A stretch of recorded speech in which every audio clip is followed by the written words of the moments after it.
Assalamualaikum warahmatullahi wabarakatuh. Allahumma sholli ala Muhammad. Bismillahirrahmanirrahim. Assalamualaikum warahmatullahi wabarakatuh. Alhamdulillahi rabbil alamin.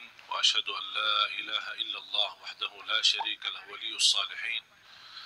Wa ashhadu anna sayyidana wa nabiyyana Muhammadan abdullahi wa rasuluhu as-sadiqul amin. Allahumma salli wa sallim wa barik ala sayyidina Muhammad wa ala alihi wa sahbihi wa man tabi'ahum bi ihsanin ila yaumiddin. Allahumma allimna ma yanfa'una wa anfa'na bima 'allamtana wa zidna ilman wa tuqa. Para jemaah sekalian yang dimuliakan Allah Subhanahu wa taala,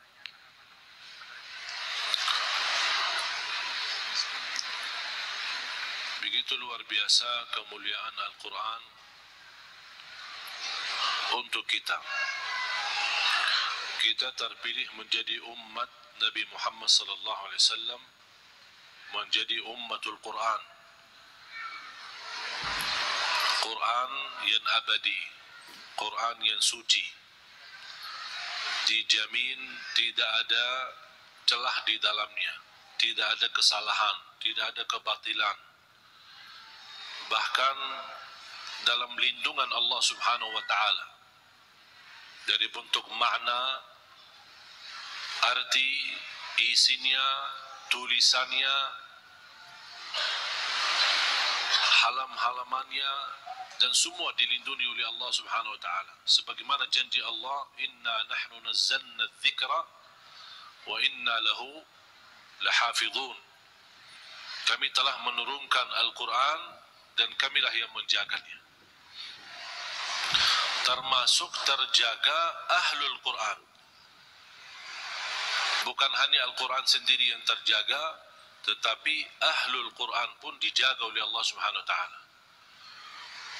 Bahkan salah satu lindungan Allah Subhanahu wa taala kepada kita melalui Al-Quran, akan dilindungi oleh Allah ahlul Quran dari siksa neraka Jahannam.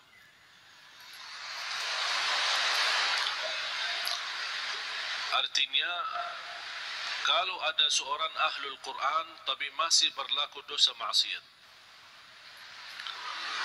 dan seandainya dihukum oleh Allah untuk masuk neraka sementara, untuk disucikan dan membersihkan dari dosa dan maksiat, neraka pun tidak akan mampu menghanguskan kulitnya dan tidak akan mampu membakar hatinya, karena isinya Al-Quran.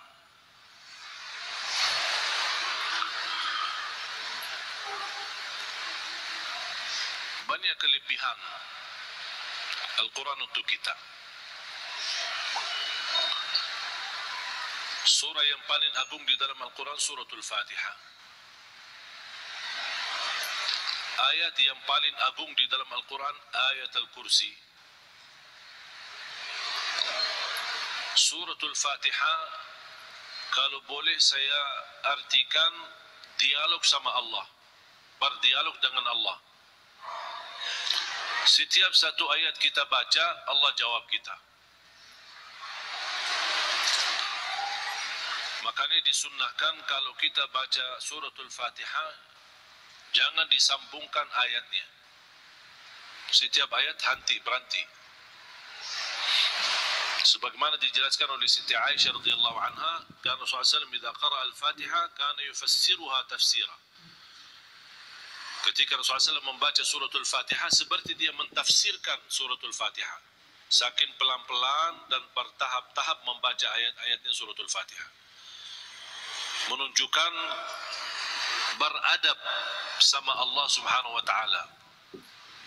Kehormatan, karena dia sedang berdialog dengan Allah melalui bacaan suratul Fatihah. Sebagaimana Rasulullah SAW bersabda di hadis yang diriwayatkan Imam Tirmizi, hadis itu hadis qudsi, qasamtu as-salata baini wa baina 'abdi nisfain. Aku telah membagikan salat antaraku dan hambaku, kata Allah, menjadi dua bagian. Dan yang dimaksud kata as-salat di hadis ini adalah suratul Fatihah. Ternyata suratul Fatihah memiliki banyak nama. Disebutkan nama di antara lain Al-Fatihah, Ummul Kitab, Ummul Quran, As-Salah, Asy-Syafiyah, Ar-Raqiyah, Al-Waqiyah, menyembuh segala penyakit, melindungi dari segala bahaya, gangguan, godaan, bahkan bisa menjadi ruqyah. Orang yang tidak fahami ruqyah dan sulit mencari orang yang meruqyahi, lebih baik kita ruqyah diri sendiri. Sering orang bertanya, saya tidak faham ayat-ayat ruqyah, cukup dengan suratul Fatihah. Suratul Fatihah sudah mewakili semua ayat-ayat untuk meruqyah diri sendiri. Menjadi rutin dibaca. Boleh jadi wirid. Setiap hari kita baca Al-Fatihah 10 kali, 20 kali, 100 kali, semampu kita. Jadi wirid. Keberkahannya luar biasa. Boleh menjadi doa dalam air minum kita. Setiap mau minum air dalam botol atau gelas, kita baca Al-Fatihah, tiup di dalam air, kemudian minum. Itu menjadi obat.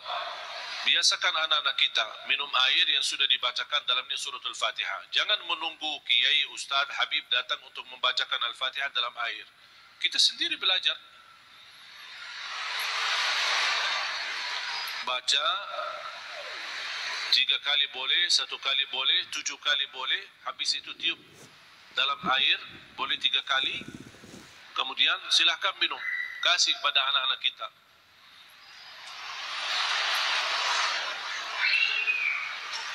Al-Fatihah sebagai obat menyembuhkan penyakit kita.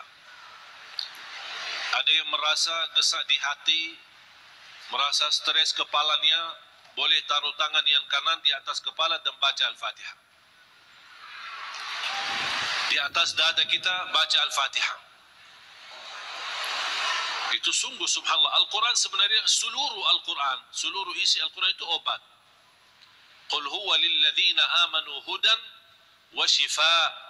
Sungguh Al-Quran itu petunjuk dan obat, menyembuhkan penyakit bagi orang-orang yang beriman. Berarti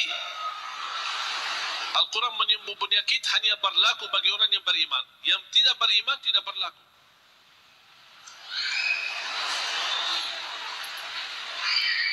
Dan banyak hadis yang menunjukkan Al-Fatihah itu sebagai ruqyah. Sebagaimana hadis Abu Musa Al-Asy'ari radhiyallahu an ketika mengobati seorang kepala kampung yang sempat sakit, kemudian dibacakan Al-Fatihah. Kemudian faka'annama nashita min 'iqal, sampai dia sembuh seperti tidak pernah sakit sebelumnya. Dan mereka mencerita ketika mereka pulang ke Madinah bertemu Rasulullah SAW, mereka mencerita apa yang terjadi bersama orang kampung. Di antaranya kepala kampung yang sedang sakit, dibacakan Al-Fatihah, dia sembuh. Rasulullah SAW bersabda, "Wa ma yudrika annaha ruqyah."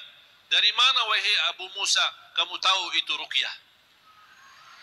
Itu menunjukkan Rasul setuju dengan perilaku Abu Musa Al-Asy'ari.